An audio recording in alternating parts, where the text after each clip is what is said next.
بسم اللہ الرحمن الرحیم۔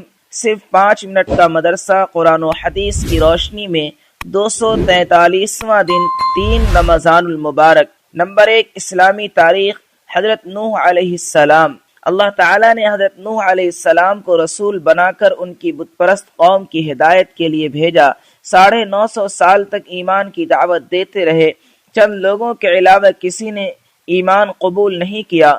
وہ ان کو ہر طرح سمجھاتے رہے، مگر پوری قوم ان کو ستانے اور مذاق اڑانے میں حد سے آگے بڑھ گئی، یہاں تک کہ ان کا ایک بیٹا قوم کے ساتھ کفر و شرک پر قائم رہا۔ جب اللہ تعالیٰ نے ان کے ایمان نہ لانے کی خبر دے دی تو نوح علیہ السلام نے دعا فرمائی کہ اے اللہ، ان میں سے کسی کافر کو زمین پر زندہ نہ چھوڑیے، ان کے باقی رہنے سے شرک و کفر اور گمراہی بڑھتی چلی جائے گی۔ ان کی اس دعا پر اللہ تعالیٰ نے قوم کو ہلاک کرنے کی خبر دی اور حکم دیا کہ تم ایک کشتی تیار کر لو تاکہ طوفان کے وقت مؤمنین کو لے کر سوار ہو جاؤ۔ اس کے بعد پانی کا طوفان آیا اور پوری قوم ہلاک ہو گئی۔ 1 ماہ گزرنے پر طوفان ختم ہوا اور آپ محرم کی 10ویں تاریخ کو کشتی سے اترے اور شکرانے کے طور پر روزہ رکھا۔ طوفان کے بعد حضرت نوح علیہ السلام کے 3 بیٹے باقی رہ گئے تھے، جن سے انسانی نسل کا دوبارہ سلسلہ شروع ہوا۔ نمبر 2، اللہ کی قدرت۔ پانی کا انتظام۔ پانی اللہ تعالیٰ کی بہت بڑی نعمت ہے جس پر سارے جانداروں کی زندگی کا دار و مدار ہے۔ اگر زمین سے پانی ختم ہو جائے تو زمین سے انسان، حیوان، حتیٰ کہ پیڑ پودے سب ختم ہو جائیں، لیکن یہ اللہ تعالیٰ کی بہت بڑی قدرت ہے جس نے سمندروں کی شکل میں پانی کا بہت بڑا ذخیرہ جمع کر رکھا ہے، پھر وہاں سے بادلوں کی شکل میں پانی کو اٹھا کر سوکھی زمین کی طرف برساتا ہے، پھر اسی پانی کو زمین کے اندر ذخیرے کے طور پر جمع کر دیتا ہے، جس سے پیڑ پودوں کو پانی ملتا ہے، جس سے انسان خود پیتا ہے اور اپنی کھیتیاں سیراب کرتا ہے۔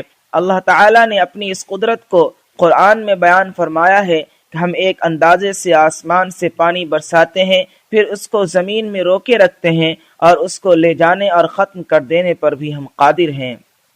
نمبر 3، ایک فرض کے بارے میں۔ باجماعت عشاء اور فجر کی نماز پڑھنا۔ رسول اللہ صلی اللہ علیہ وسلم نے فرمایا، جو شخص عشاء کی نماز جماعت کے ساتھ پڑھے گویا اس نے آدھی رات عبادت کی، اور جو فجر کی نماز جماعت سے پڑھ لے گویا اس نے ساری رات عبادت کی۔ نمبر 4، ایک سنت کے بارے میں۔ دودھ پینے کے بعد کلی کرنا۔ رسول اللہ صلی اللہ علیہ وسلم نے دودھ پیا اور کلی فرمائی اور فرمایا کہ اس میں چکنائی ہوتی ہے۔ نمبر 5، ایک اہم عمل کی فضیلت۔ روزہ دار کو افطار کرانا۔ رسول اللہ صلی اللہ علیہ وسلم نے فرمایا، جو شخص کسی روزہ دار کو روزہ افطار کرائے اس کے لیے گناہوں کے معاف ہونے اور آگ سے خلاصی کا سبب ہوگا، اور روزہ دار کے ثواب کے مانند اس کو ثواب ملے گا، مگر روزہ دار کے ثواب میں سے کچھ کم نہیں کیا جائے گا۔ صحابہ رضوان اللہ تعالی علیہم اجمعین نے عرض کیا، ہم میں سے ہر شخص اتنی وسعت نہیں رکھتا کہ افطار کرائے، تو آپ صلی اللہ علیہ وسلم نے فرمایا، یہ ثواب تو اللہ تعالیٰ ایک کھجور سے کوئی افطار کرا دے، یا ایک گھونٹ پانی پلا دے، یا ایک گھونٹ دودھ پلا دے، اس کو بھی مرحمت فرما دیتے ہیں۔ نمبر 6، ایک گناہ کے بارے میں۔ زکوٰۃ ادا نہ کرنا۔ رسول اللہ صلی اللہ علیہ وسلم نے فرمایا، جس شخص کے پاس مال ہو اور وہ اس کی زکوٰۃ ادا نہ کرتا ہو تو وہ مال کل قیامت کے دن ایک ایسا سانپ بنا دیا جائے گا جو گنجا ہوگا اور اس کی آنکھوں پر 2 کالے نقطے ہوں گے، پھر وہ سانپ اس کو اس وقت تک نگلتا رہے گا جب تک بندوں کے درمیان فیصلہ نہ ہو جائے۔ نمبر 7، دنیا کے بارے میں۔ آخرت کے عمل سے دنیا حاصل کرنا۔ رسول اللہ صلی اللہ علیہ وسلم نے فرمایا، جو شخص آخرت کے کسی عمل سے دنیا چاہتا ہو اس کے چہرے پر پھٹکار ہوتی ہے، اس کا ذکر مٹا دیا جاتا ہے اور اس کا نام دوزخ میں لکھ دیا جاتا ہے۔ نمبر 8، آخرت کے بارے میں۔ مسلمانوں سے جنت کا وعدہ۔ قرآن میں اللہ تعالیٰ فرماتا ہے، اللہ تعالیٰ نے مسلمان مردوں اور مسلمان عورتوں سے ایسے باغوں کا وعدہ کر رکھا ہے جن کے نیچے نہریں بہ رہی ہوں گی، یہ لوگ ہمیشہ ان باغوں میں رہیں گے، اور ایسے عمدہ مکانوں کا وعدہ فرمایا جو ہمیشہ رہنے والے باغوں میں ہوں گے، اور اللہ کی رضامندی سب سے بڑی چیز ہے، یہ بہت ہی بڑی کامیابی ہے۔ نمبر 9، طب نبوی سے علاج، کلونجی میں ہر بیماری سے شفا۔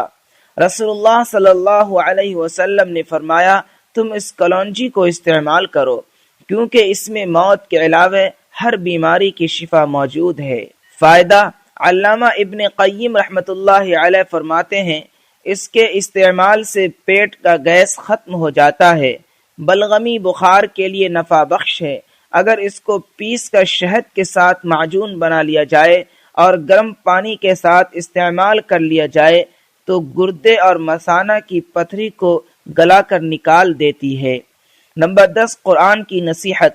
قرآن میں اللہ تعالیٰ فرماتا ہے، اے لوگو، زمین کی حلال اور پاکیزہ چیزیں کھاؤ اور شیطان کے نقش قدم پر مت چلو، وہ تمہارا کھلا ہوا دشمن ہے، وہ تم کو برائی اور بے حیائی کی باتوں کا حکم دیتا ہے اور اس بات کا حکم دیتا ہے کہ تم اللہ کے متعلق ایسی بات کہو جس کا تمہیں علم نہیں۔